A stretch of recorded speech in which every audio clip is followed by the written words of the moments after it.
All right. Happy Friday, everybody, and welcome to another episode of Learning Tech Talks, where we're exploring the landscape of learning technology, cutting through the fluff to answer the questions you need answered to make the right decisions when building your digital learning ecosystem. Today, I'm joined by JD Dillion from Axonify, and it's been an interesting pre-show. We'll talk a little bit about that and digging into a variety of the challenges, some which we just dealt with, that we face in learning and development, and talk a little bit more about how Axonify is continuing to evolve to address them. So for those of you joining us live already, be sure to give us a thumbs up, share the post, or tag in somebody who would benefit from our conversation. But before we get started about all of that, which, by the way, to give people context, leading up to this, JD has tried just about every technological device in his house to get things working so that when he's talking, we're not losing things. So thanks for your patience. We were joking about it. I don't know if you heard us, but we were talking about how that felt like an episode of 24, like right up to the wire. I was waiting to see if we were going to make it work. So thanks. The joys of technology. It's a great reason why you show up early. Exactly. First. And then it was, again, just like I think we mentioned, it reminded me of the many times just in day-to-day life or corporate world where, plan A didn't work, plan B didn't work, plan C didn't work, plan D didn't work. I've still got another one. Yep. So at this point, we're iPodded on my phone using 4G. That's right. On a tripod, but we're doing it in order to get. Yeah. I have all types of other. This is just, I don't know if I can get I've got this. I've got so many ways we could have done this, but this is. And in the end, we're just using a phone using the standard network. It works. Well, before we get into it, our question of the week that we've been talking about, and I don't know the answer to this, and I'm very interested to hear it, is what is the grossest food you've ended up eating just to be polite? So let's hear. Sure. So my answer is a non-answer because I have, and as anyone who's ever spent any time with me would know, I have the palate of about a 4.5-year-old. Okay. So I think I've done a good job over the years not getting myself into situations by which I have to attempt to eat what would some people may consider gross food because I'm a pretty simple eater.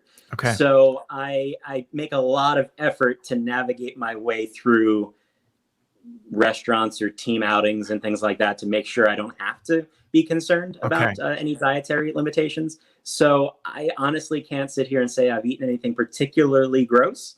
Not even as a kid? No, that's kind of why. Because as a child, I was your what shape are my chicken nuggets today type of child. So I just didn't really develop much of a palate until I got through college. And then when I actually started traveling a bit and, had to do a little bit more in terms of kind of exploration when it comes to eating, went a little bit further, but never so far as to anything that I would consider, a real adventure when it comes to food. Okay. So mine's not that exciting, but it's pretty funny. And actually, if my brother's tuning in, he'll probably get a kick out of this because he'll probably remember this. So I remember one time my mom made this broccoli soup from scratch, right? And I don't know what happened to it, but let's just say the broccoli disintegrated into just this green muck. And we all were trying to stomach this stuff. It was terrible. And Mom, if you listen, you're an amazing cook. So this is in no way a reflection on your cooking, but this soup was terrible. And it was so bad, my brother actually threw up into his soup. And it was quite the family ordeal, but we were all pretending so good, Mom, this is delicious. But my brother just couldn't do it. He couldn't stomach it. Did your mother like it? It came out later. That night she pretended it did, but it came out much later that even she was like, no, it was pretty terrible. So, maybe had we all just been honest with each other and admitted this soup is awful, maybe we would have just been in a better place for it. But yeah, anyway, so that's mine. But okay. So do you still have pretty simple taste with things, or have you expanded your palate? I think if you compared me to the average person, I'm pretty simple, as it were. I live in Orlando, Florida, so I don't live in a place that really has a local flavor or kind of cultural delicacy to it.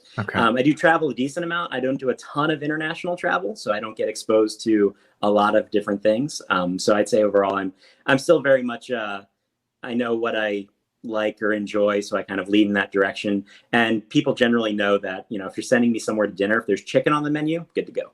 Good to go. Okay. Yeah. So they won't take you to a sushi restaurant, I take it. Yeah. The other thing I will say is, though, as I've gotten older, I do try things. So It's not like I'm just sitting here saying I only eat. I just You'll because try I have not evolved a taste. Just based on years at this point, I will try things. It's hard for me to get to like things, and I'm not a huge proponent of like eat it because it's supposed to be good. Okay. I'd rather eat something I actually enjoy now rather than try to force a change into the way that I eat in the future. So I've gone to sushi restaurants. I've tried certain things, not my particular bag. I know a lot of people enjoy it. Not my thing. Okay. Like I said, if there's an optional chicken item I'll still go. I'm good. Okay. But I'll find my version wherever I go. Okay. All right. Well, you're in good company then with that one, because I'll try sushi. I'll try things, but yeah, I'm more of a, and chicken, you can't really go wrong with it. Although I can think of one time where it wasn't great. It was not great. But you should just start every episode with your dining exploits. Yeah, right. You have exactly. Well, it makes it a little more interesting. At least I think so. Who knows? Maybe listeners are like, what? But anyway, all right. So let's kind of get started with this. I've been in the space for a long time. Axonify is not a name that I'm unfamiliar with, but I know, just jumping into it a little bit for people who may not know what it is or may not have had a lot of experience with it. How do you, when people say, so what's Axonify? How do you articulate that? Sure. So, short story, I'd say we're technology solutions really focused on enabling the frontline workforce. Okay. I have a particular passion, and our team has a particular passion around enabling the people who are kind of the boots on the ground, working directly with your customers, working directly with your products, to really execute strategies that kind of come from the senior levels of an organization, but you require their performance and their kind of top-notch execution to be able to make the business results happen. So we've crafted over the last 8+ years a technology experience and a content experience and a set of related services that really focus on enabling that frontline workforce. So really kind of a tailor-built solution for that persona or kind of that type of an audience in the modern workplace. Okay. And do you find certain industries or, things tend to lean towards that versus others, or is it really across the gamut? Sure. So I'd say there's specific industries that have a more concentrated frontline focus. Retail as an example, grocery as an example, also contact centers, logistics, professional sales. So I'd say any organization or any kind of industry that has a distributed workforce, a large number of people who are working in frontline type capacities who are traditionally difficult to reach and then, in my opinion, often underserved as a result of that, under-supported. So we help organizations take a look at enabling that critical audience in a different way through, again, the technology and the solutions that we provide. So I'd say we do a lot of work in those retail environments and grocery environments and contact center environments. But it really is any world that matches up with that persona of the frontline employee, and that kind of inability to really fit additional activities into the day, and ability to reach with traditional training, to engage people in traditional training is where we really can make an impact very quickly. Okay. Well, and it's an important, right? You talk about it being an underserved audience. And I think it's a fair point to bring up, because a lot of times we think about corporate L&D from a, corporate standpoint, the people that are, behind a computer a good chunk of the day. And that's not the case in many, actually, even in a lot of large companies, there's still a large percentage of the population that is that frontline worker. Mm-hmm. No, completely. So what I'm curious, because I know a little bit more about your background from our previous conversations, but what made you decide to, go over to Axonify in a real full capacity and be out there really kind of evangelizing what Axonify is doing? What made you make that jump? Sure. So I'd say a couple things. One, the commitment to the frontline workforce and serving an under-supported population has really been a theme through my entire career. Okay. Because I come out of operational roles and then operational learning and development. So pretty much my entire career has been working in roles that support that type of an audience. So when I was at Disney, I was managing frontline teams, and then learning and development focused on the frontline cast. Similar at Kaplan, where it was a contact center environment, but again, really focused on the agents who were on the phone with students every day. So there's that kind of alignment to the experience we provide, and the audience that we are building the experience to support lines up with where I've spent most of my career. I was also Axonify's 7th customer. So when I was at Kaplan, I got access to the Axonify platform, was able to apply it in my contact center environment, and started to identify or notice that this was different. That for the first time as a learning and development professional, I had to call people into my office and ask them why they were doing so much training. Really? Why did I was looking at the metrics and had to call a couple people in and ask, why are you doing something every day? Why are you logging into this platform literally every time you sit down at your desk? And it was interesting to hear the responses they were giving me, and they were all different responses. But what I could tell is that they were all improving.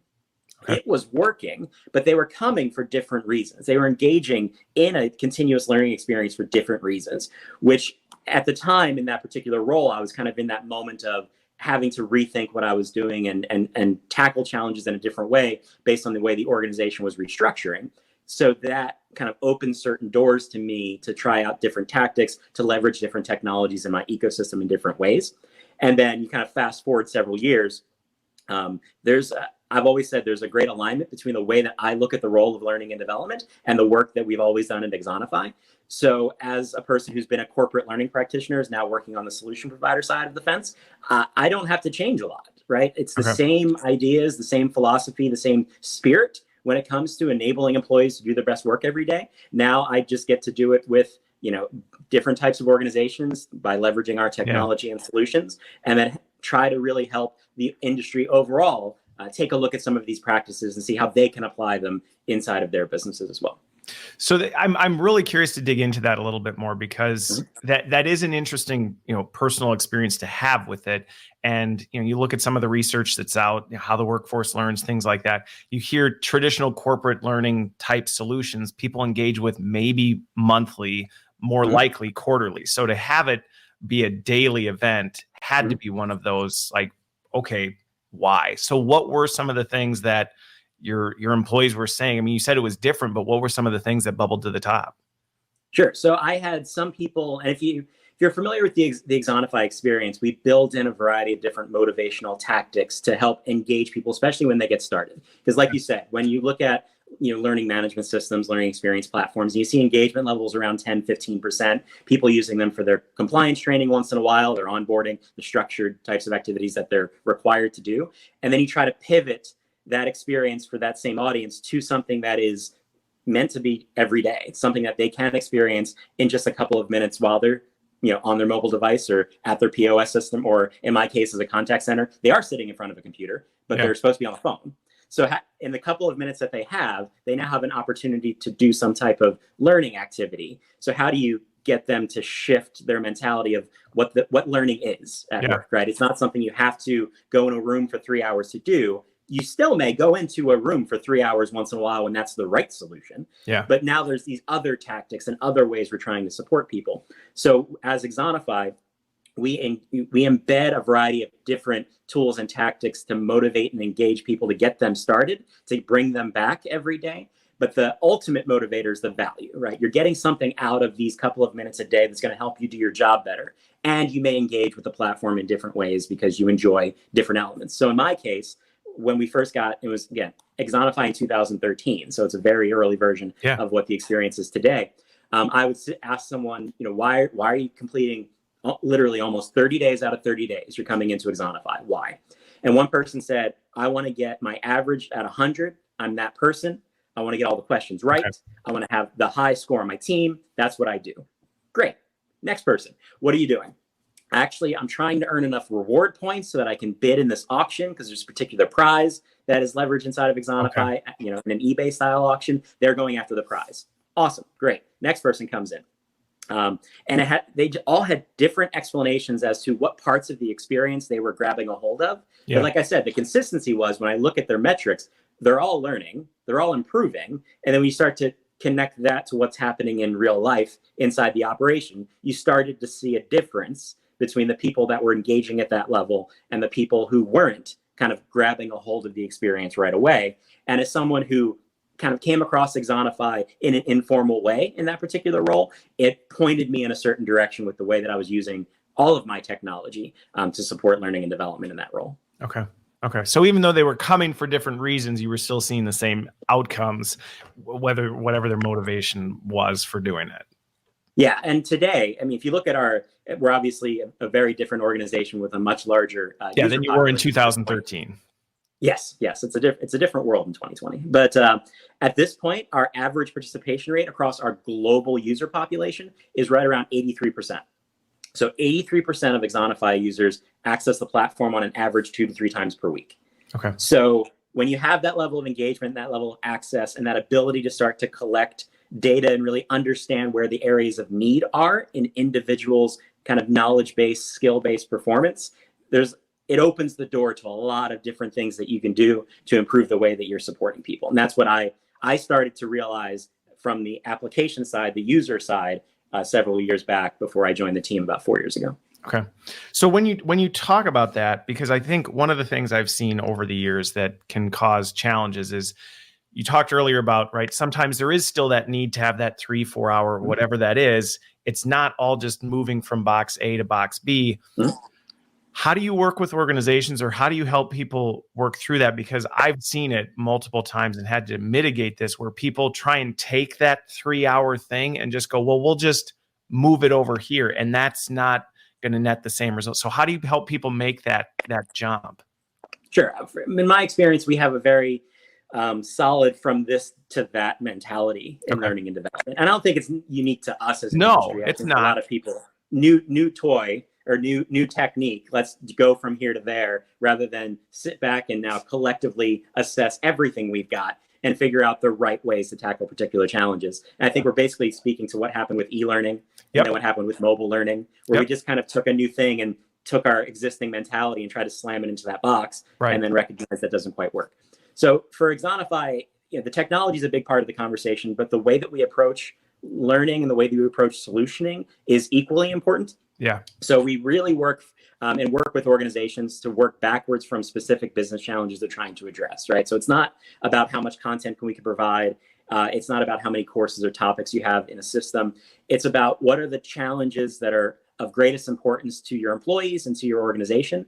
And then how do we work our way from a clear problem, something that has a measurable output to it, backwards to achieve this result, to be able to improve safety in a specific way in order to sell more of a specific product. Okay, what's the behavior change we're looking to achieve? What do people have to do? Great. In order to change that behavior, what knowledge do we have to foster, right? What do people have to know? And really challenge subject matter experts and stakeholders to say, if they don't know this, can they still do the job? Can the behavior still change? And then get down to the very specific set of kind of key knowledge points that people have to know, and then determine what is the right solution for this challenge. Yeah. And with Axonify, the answer, what our goal is to really help augment the entire ecosystem, not be the answer to literally every problem. Yeah. So in some cases, in certain environments, the entire answer may be, we're going to build a set of reinforcement questions that's going to make sure and challenge people's knowledge, make sure they can apply this key knowledge, and that's going to drive that kind of value chain toward the result. And we see that type of result. Some cases, it might be something more structured, where we actually have to work through a series of content, right? You have to do something more like a guided path of content that may include instructor-led events. It may include webinars. It may include job aids and kind of practice tasks in the real world. So that the key is working your way from the the problem statement, the outcome you're trying to achieve as an organization to tackle this particular problem, and then narrow it down to the right solution, and then use the different elements of Axonify, the different elements of the rest of your ecosystem to be able to address that issue. So it's really helping people work through that approach rather than making it about, well, we have 1,000 courses. Now we're going to put 1,000 courses in new technology, and those 1,000 courses are now going to do a better job than they've ever done before. They may improve because of our ability to drive engagement, but it's really about building tailored right fit solutions using our approach and then leveraging the technology to bring that to life. Okay. Well, and that was the challenge with, I think, when microlearning became the trend, right? Everybody jumped on it, and it's like, let's do microlearning, and so let's chop all our things into little pieces, and then let's put it over here. And this class that wasn't effective before now surely will be, because now it's in 100 pieces, because the reason it wasn't effective was because it was in one, and that just isn't the way. It's not the way it works. So it really is about focusing more on that. And I've always looked at, I'm curious how you see organizations fitting it into the ecosystem, because I think that's one of the challenges a lot of organizations face right now is they're moving from this mindset of, well, we had an LMS and now we are going to get rid of the LMS. We're going to have a microlearning platform. And it's less of that conversation and more of a, well, no, you're going to have an LMS. You're probably going to have this other type of platform. You're going to need to pull those things together. How are you seeing organizations make, that transition? And is it a mindset? What challenges are people facing with that? Yeah, for me, everything starts with mindset. The way you look at what you do to help your people do their best work, right?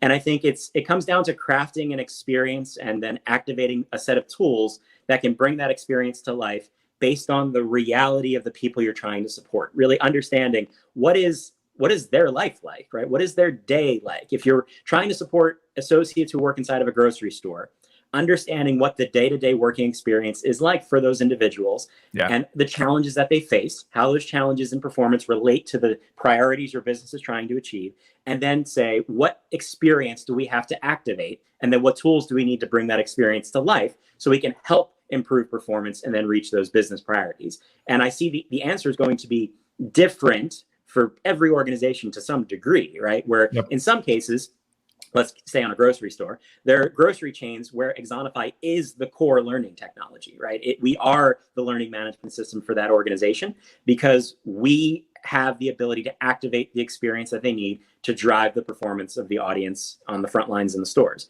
There are various environments where, and I was one of them, where I had a learning management system and I had Axonify and I had a knowledge base and I had a webinar platform, and I had all these different pieces, but it's about helping the organization understand the purpose and value behind each application within that kind of experience design of how we help people do their jobs better here, and then activate the right tools as part of that process to solve a particular problem and help people improve.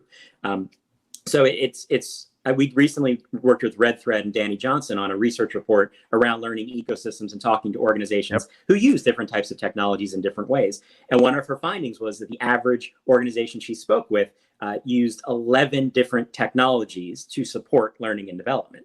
Now, not all of them are owned and procured by L&D, right? Some of them are comms tools. Some of them are the intranet, these different pieces of technology and resources that people do use as part of their job to improve their performance. So it's about figuring out what's the right experience for the people you're trying to help and what you're trying to help them overcome in terms of problems. And then how can the tools that you maybe have or the tools that you have to acquire fill those gaps to bring that right experience to life. Yeah.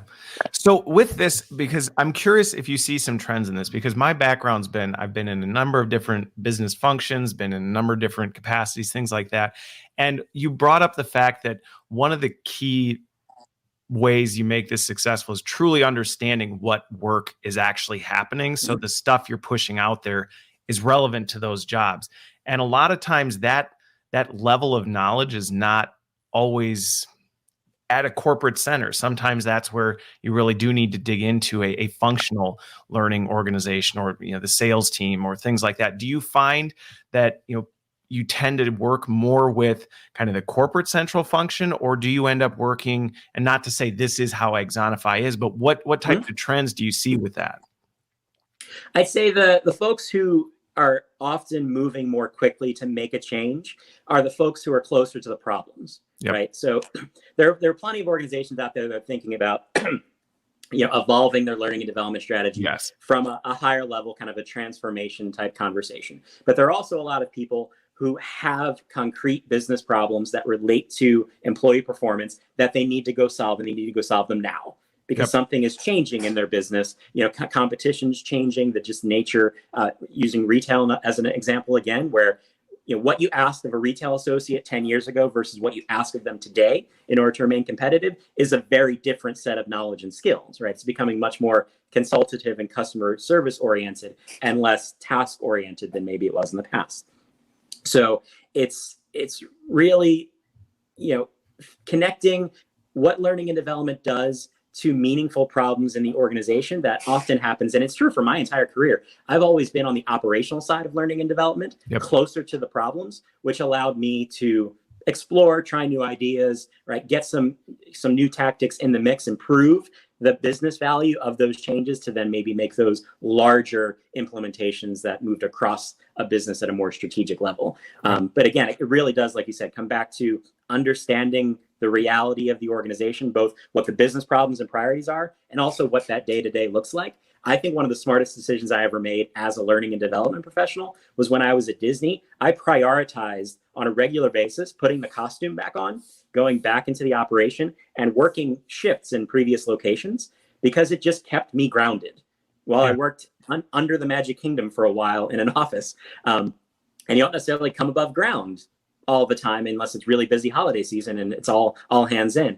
It reminded me what the experience was like, what the day-to-day challenges looked like, exactly what it was like to work with a guest who's maybe a little bit disappointed in an experience. And it added some trust and credibility to the fact that the learning and development team was continuing to stay close to the people we were supporting so that we could then bring back solutions that we knew were going to fit into what that day-to-day reality looked like. Yeah. It almost seems like, again, we're talking L&D buzzwords, but this microlearning point, kind of point of work stuff really is more performance support and guidance type stuff than it is, hey, we're trying to, give you kind of some broad-based knowledge stuff. Not that you can't use it for that, but that's that day-to-day engagement where you go, I'm struggling with this right now in this situation, and I'm trying to figure out what's a better way to solve for it. I think I see it as it's a combination of tactics, right? Yeah. And I kind of, like you said, we get mixed up in buzzwords where we start to say, is it this or is it that? Right? Is it microlearning or is it performance support? And my response to that is, does it really matter what we call it as long as we're helping people? So I think, and if anyone's seen me talk before or I talk about a framework for kind of realigning tactics based on the reality of the modern workplace. Yep. And for me, things ground in making sure people have access to performance support. They can find information when they need to be able to look it up, because no one's going to have memorized 100% of the information they will ever need to do their job. No. If a new product is released inside of your business, you're not going to remember 100% of the product specs tomorrow. No. However, a 3-day workshop would solve for that, though, JD. Yes. We're going to do an 8-hour Clockwork Orange workshop that you'll be met. I call it the fire hose, but the idea is that can we help kind of draw a dividing line between what information is okay for people to look up? Again, by asking that question, if they don't know this, can they still execute on the job? Well, maybe they can look up certain information, and that's where the performance support angle comes in, if you want to kind of put the label on it. But then there's the ideas around continued practice and reinforcement, right? Yep. Using those couple of minutes a day we can find inside the daily working experience to challenge people's knowledge, deliver maybe a piece of refresher information so that we're growing their knowledge and growing retention of the right information, while then leveraging other tactics to provide kind of on-demand performance support in the moment of need type activities. But all of it, whether it's a structured training course or it is a job aid you can look up, it's all about fitting all of it into my working reality as a frontline associate. Yeah. And in some cases, you may need to remove me from that because I do need to go through a more structured training program, but that still has to fit into my work experience, because for this to work, learning becomes part of working a job, not something you get removed from a job to do, or something that you have to wait for your opportunity to have, to be able to develop yourself. So for me, it all kind of fits together. That word fit means a lot of different things. And the performance support angle fits as part of that overall story. Well, and it's very situational. I think we too often get caught up in the this or that. And it's like, well, it's not a this or that. It's a this and maybe that. It might be a this or that. It just depends on the situation. So there's two questions I want to dig into. The first one, still kind of sticking to this frontline, right? Frontline stuff. From an access standpoint, not, and this is a challenge that not everyone in L&D may have faced before, but there are lots of times where those frontline workforce people, they don't have a company phone or a company assigned laptop to do that. How do you work with that? I mean, obviously people are still using it. They're not going, sorry, I can't get to it. How do you work around that? Sure. So you just need to get an understanding of, again, what that working environment is like, to take a look at where potential access points already exist. Okay. If you look at, from an Axonify data perspective, the global population that uses Axonify, more than half are using it on mobile devices. Okay. So, and a lot of mobile devices are personal mobile devices where that is permissible, right? So where that meets whatever the regulations may be inside of an organization, or from a kind of can't be sitting flipping through Microlearning on your phone while you're talking to a customer. Yes. So it depends on, again, looking at that environment, what's best for that environment. So we have plenty of people using personal mobile devices because most of our audience is carrying them in some way. We do a lot of work with, example, some ride sharing applications where it's their personal phone that they use with their driver application on it, and Axonify is part of that experience. So there's a device access point.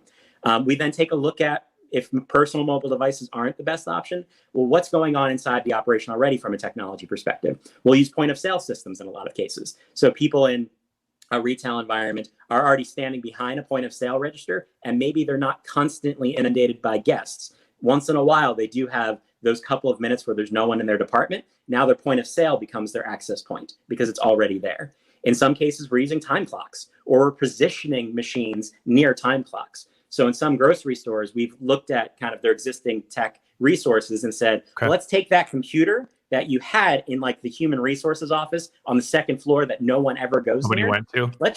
Let's just move it and put it next to the time clock and see if this works. And in some cases it does. In some cases, maybe you add a tablet to the mix. My favorite though, my favorite access point of Axonify that I've heard about is, did you know that modern deli scales in grocery stores are internet capable devices with touchscreens?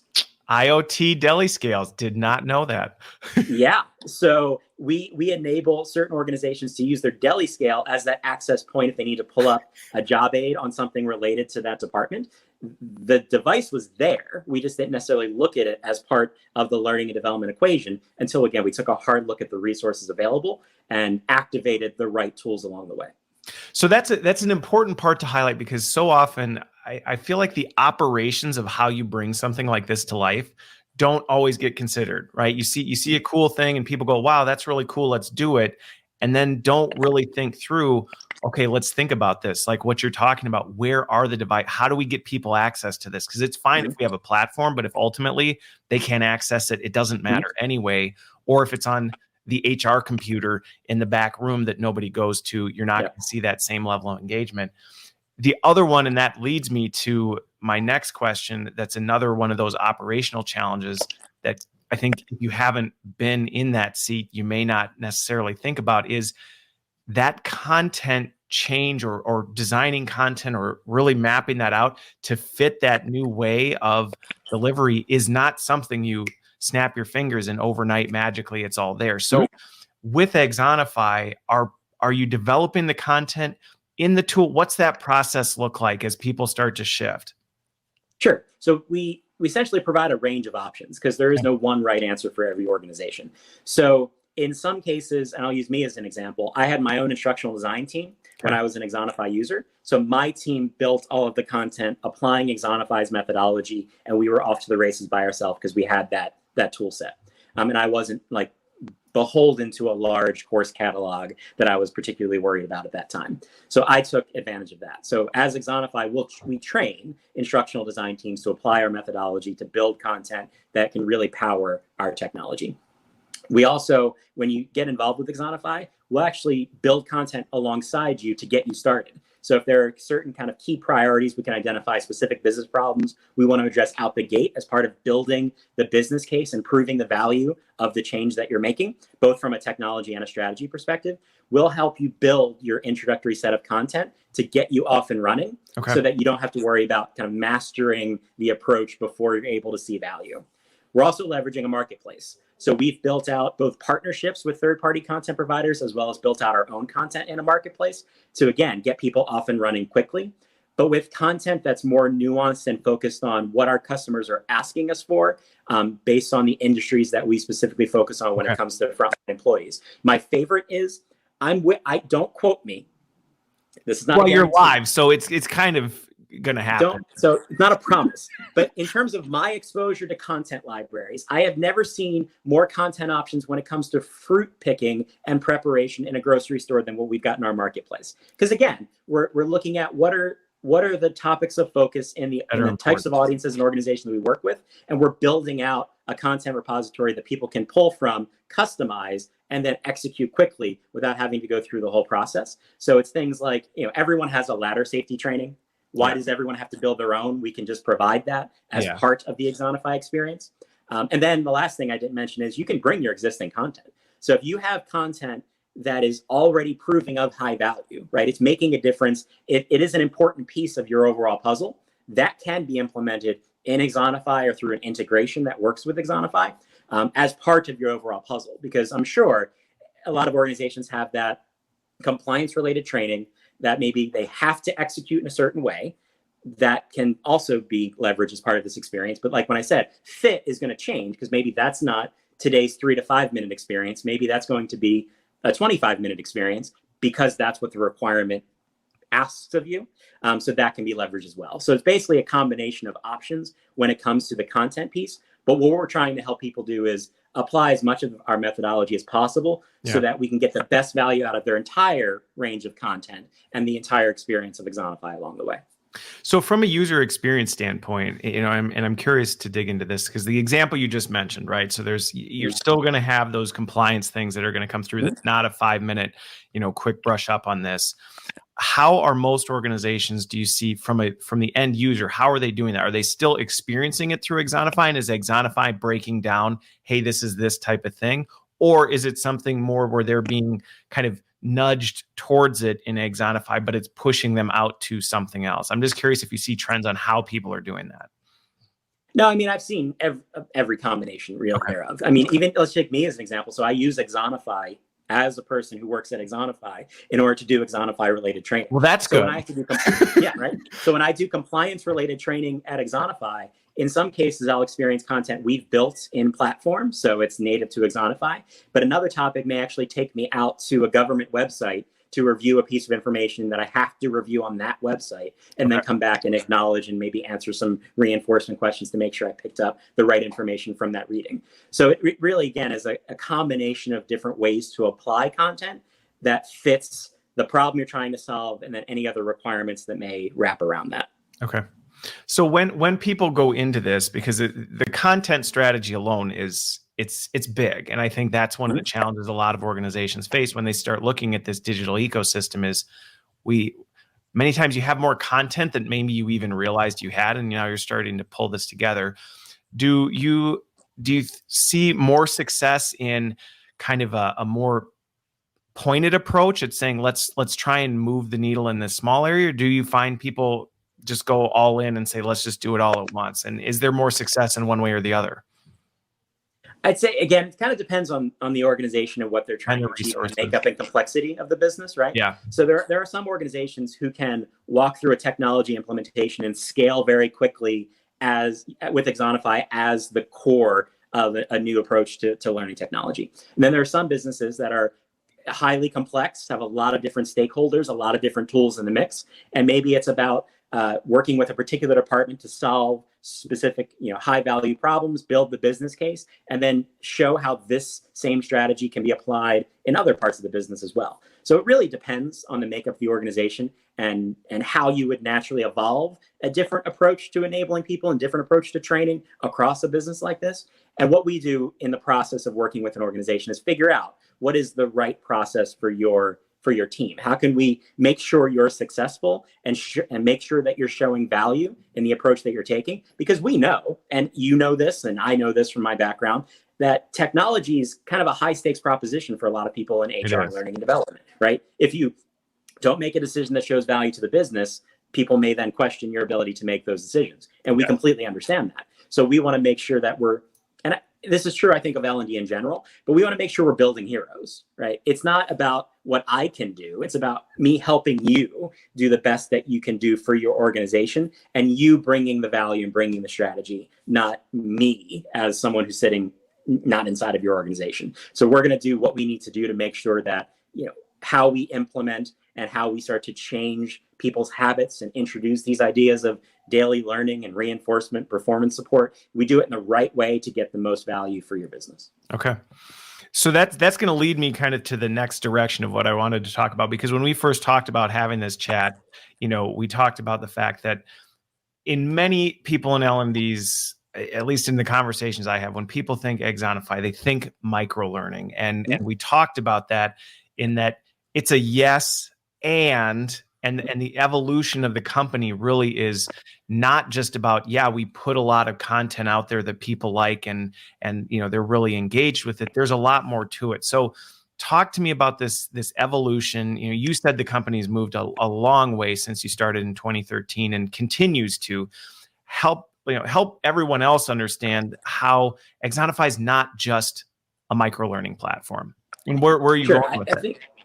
I think the importance of kind of having that conversation comes back to the word microlearning, right? Right. And is there a consistent understanding of what that word means? Definitely not. Right? And okay, outside of that consistent understanding, what does it commonly mean? Yes. And what when you hear the word, what do people tend to be referencing?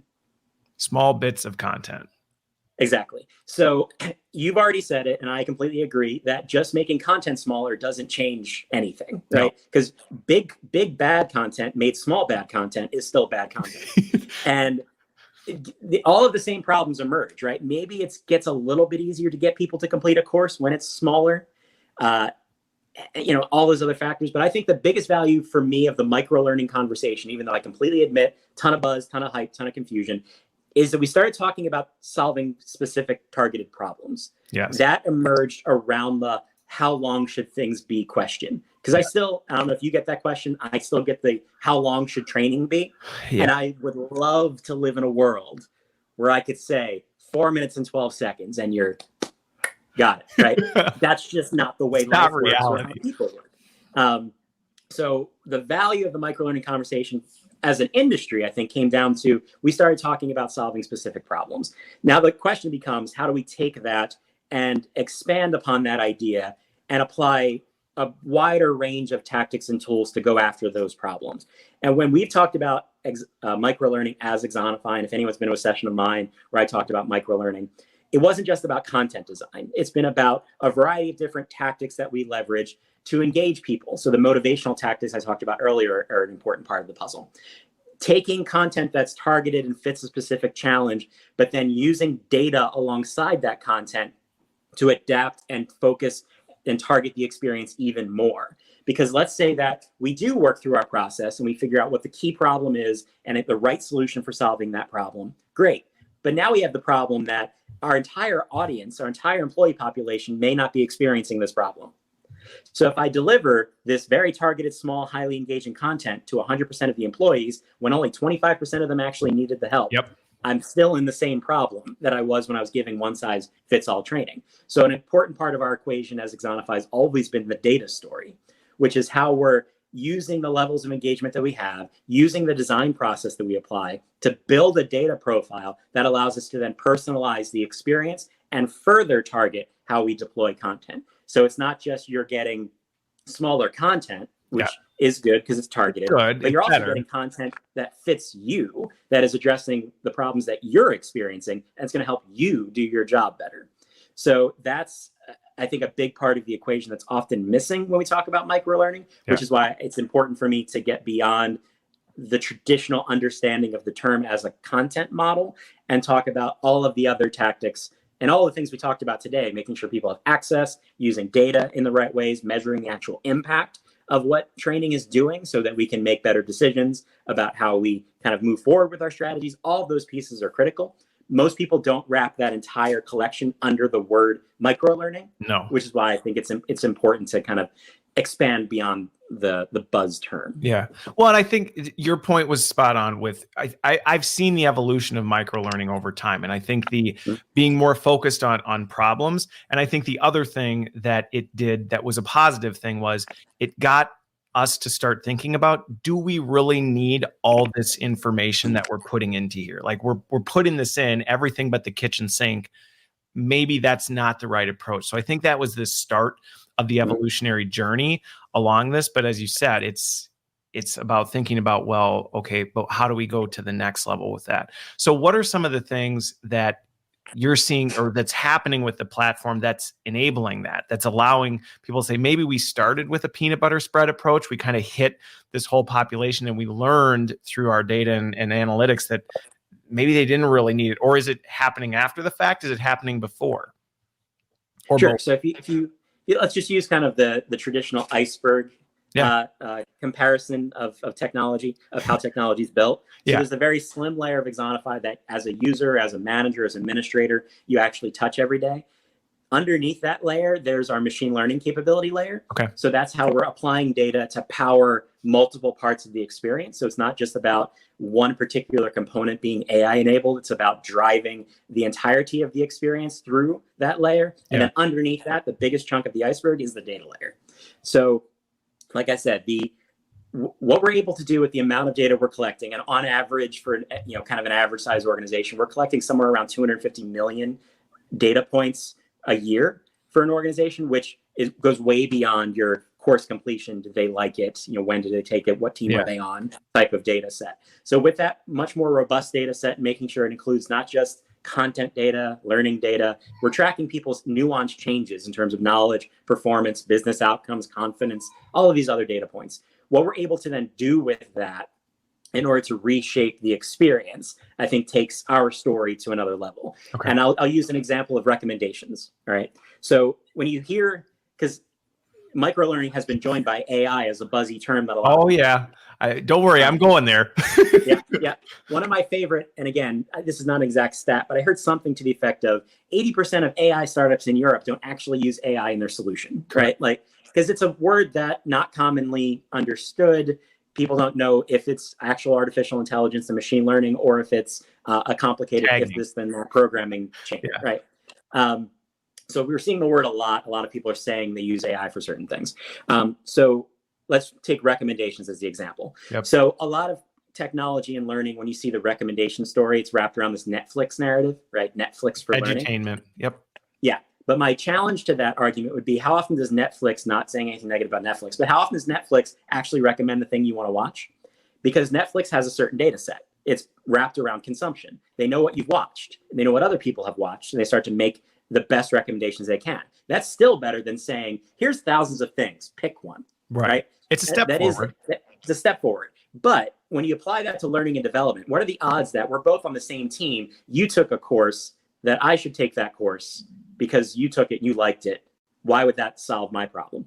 So when you apply a much more robust data profile and a different application of machine learning to that problem, what we're able to do is make recommendations or personalize the training experience, not just based on what you've taken in the past, not just based on what team you're on, but what is actually working, right? What types of topics and activities have proven to have results and help people achieve outcomes that you are also held accountable to, and help push you in that direction based on what really is working and the evidence behind it, and not just artificial types of data. So that's, I think, a strong example of how we're taking data and AI in a very different direction in the way that we're using it to power the entire experience of Axonify, and not just content recommendations or just personalization or just these other pieces. We're taking it throughout the entire experience, the entire technology. Okay. Well, and a question came through that I'm definitely going to ask here, but I think that's an important part, because a couple of people in the comments have brought this up, that, it's true. Engagement is good. It's not complete, right? So just because, and that's the challenge, is great. We have lots of people doing this stuff. And I've been in conversations with senior leaders before where you go, hey, we have a 80% engagement rate. And they go, so what? Right? Yep. So what? I mean, that's good. It's not necessarily, it's better than 10%, but that's not telling the story of it. And so when we dig into this data piece, the question that came through that I'm curious to hear how that's being done is, from Hannah, when it comes to how you're capturing that data in Axonify, is that something that's happening behind the scenes? Are users being asked about that data? How are you collecting that more holistic data other than just they did this stuff, they completed this many things? Sure. So there's a combination of tactics at play. I completely agree. Engagement's the start of the story, right? If you don't have engagement, you have no story to tell. Right. But once you have engagement, the question becomes, is it actually making a difference? Is it working? And is it helping people do their best work every day? That's probably the term you hear me say the most. Yep. So in the experience of Axonify, at our core, first of all, we leverage question-based learning as a core of our experience. Okay. So by asking people to apply their knowledge every time that they're engaging with the platform and doing it in very targeted, nuanced ways, we're able to measure changes in their knowledge over time. We're also asking them to assess their confidence along the way. So we're measuring self-assessed confidence as part of the equation. We're measuring what they've completed, what parts of the platform they've used, how they've been using the platform. We have a demographic breakdown of who they are, what team they're on. We then connect them to specific behavior expectations. So we may, in Axonify, also be collecting behavior data, or we may be ingesting that from some other source. So let's say we're supporting a logistics team, they're working in a warehouse, and they have people walking around observing behavior, making sure people are driving forklifts appropriately, lifting and picking boxes appropriately. We're ingesting all of that data as well. That's showing us what they're doing in real life. And then we're also connecting to systems that bring in business KPIs. Okay. And on the back end of Axonify, all of that gets snapped together. Because like I said in the very beginning, it's not just about building content for the sake of content. We're connecting the solutions provided to the desired changes in knowledge, changes in behavior, and changes in specific business results. When you bring that data back in, and it's just a sampling of the data set that I spoke to, we're then able to start tracking nuanced changes over time, start connecting the dots, and connecting what is actually causing the changes. We know that 100% of performance change and 100% of business outcome is not based on training. No, right? Plenty of other things are happening. If you've launched a new product and that's a key initiative to drive sales of that product, pretty sure your marketing team launched a campaign. Yeah. Right. Pretty sure something happened in the stores. There's the cyclical impact of business. There's all these weather, right? There's all these different types of things that could seasonality, right? You name it. There's plenty of things. Right. But what we're able to do is take the amount of nuanced data that we have and the fact that we're collecting that data at the level that we are. So if you talk about like the 5 V's of data and marketing, we're collecting data much quicker at a much higher volume and at a much higher value than traditional learning technology would. We're then able to apply machine learning models that we build that are customized to the needs of each business, and then connect the dots to say, to what degree is your training actually impacting the results that you see for your business? And then that conversation, like I said, one, powers the engine of Axonify to say, if something's working, we're going to maybe point people in that direction and lean people who are struggling in those topics in the direction of things that we know are working. 2, we're able to report that back to administrators and learning and development teams to say, you might have built 10 topics to go after this particular challenge. These 3 are working to this degree. These 2 are not. And allow learning and development to say why, right? Is something wrong with the content? Is something wrong with the way we're deploying it? Are we just focused on the wrong things maybe? And now we can get proactive about adjusting our strategy rather than just assume all of our content works or assume that it's equal. And the biggest thing I think for me, besides all of that kind of learning strategy and automation piece, is it changes the conversation. It's now about learning and development going into a room with stakeholders and saying, of the, making up a number, $15 million in sales we saw last quarter, our data, as validated by data scientists inside the organization, shows that $1 million of that outcome is based on the training that we did. So now you're coming from a position of true collaboration and true business partnership, right? To say, we contributed to this degree, just like your marketing team's going to do, your sales team's going to do, all the other teams that are more advanced in their data practices are already showing how they're delivering value to the business. It's not the only reason to measure impact. It's all of the things I talked about, but it is a powerful part of building added investment and added trust in learning and development, because we're showing that we're actually having the impact people are asking us for, and then we can use that understanding to make better decisions along the way. Well, and it makes the conversation so much easier. And again, from a credibility standpoint, when you say, here's something else that we need to invest in, or here's an investment we need to make to continue this momentum, it's not a, well, why? Well, because I think it's going to be really neat. No, because we've proven to you that this is how that works. So to go back to something you mentioned, just to make a point of clarification or make sure I'm understanding right. So Axonify also, in addition to all the data it's collecting through people's experience and things, it can pull in business intelligence and be able to combine those things together. So you can tell a holistic story of this is everything that's going on.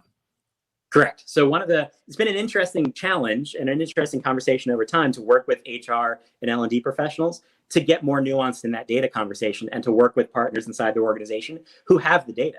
Yeah. A lot of the times L&D doesn't have this type of data because they just haven't used it before. So we were helping organizations get access to that data and figuring out how they can use it in different ways. Because there may be teams who, let's say it's a sales related objective, they don't maybe want to share their exact sales numbers with L&D to then put in L&D technology. So we'll change it to percentage to goal as the actual numbers that we're leveraging. So as long as we have an understanding of how individuals, or maybe it's data at a team level, again, a bunch of different ways we can slice and dice data. As long as we have that understanding, we can start to connect those dots along the way and actually figure out how training is impacting the result your business is seeing. Well, and the thing with that, for those of you in LA, if you haven't started having those conversations or building those relationships, I mean, it's no shortage of work. And I think that's one of the things that is important for people to understand when it comes to this. You're trying to get to this point, but it's not a flip the switch. So we buy Axonify and now we have all this business intelligence that we can tell this holistic story, because I can tell you more than once I've gone down this path and you start to realize, okay, we maybe don't have the data the way I thought, or the exact data we need. And you have to find the people that have the right data and understand where this business intelligence is. There's a lot of relationship building, a lot of conversations and collaboration that has to happen before you can just buy a point solution and say, great, now we can in theory feed in this data, but have we done the work to get to the point where we can actually do that in a good way? And I think that's the journey versus the destination. It's similar to how we've been saying for years that IT should be our best friends, because we're going to need them as part of the work that we're doing. And we know where they tend to be focused on customer facing initiative. Now it's the BI team or your data science team needs to be part of your best friend group as well. So when I do sessions about data and AI, I tell people, take your BI team out to lunch, start buying them food, right? Start building the relationship before you have to ask them for something, so that you understand how they do their work, what resources you do have available to you. And then you can make more informed recommendations from your side, make more informed asks, and get further along, rather than just show up one day and expect them to have what you need or be willing to help you right away. When it's a very new conversation for HR and L&D to dig into. It's a new conversation that many are treading into. And and that's the other thing, I think, around setting expectations on this is one of the things that can either be a very good or a bad thing, is depending on how you do that you're making sure you set expectations accordingly. The time and the effort it's going to take to do this. You're not going to implement something like this and in the next quarter be able to prove, we can now say, to your example, $1 million of this contribution came from learning and development. That's not an overnight success, and don't set expectations that it will be, because that will come back and it will blow back on you if you do. Okay.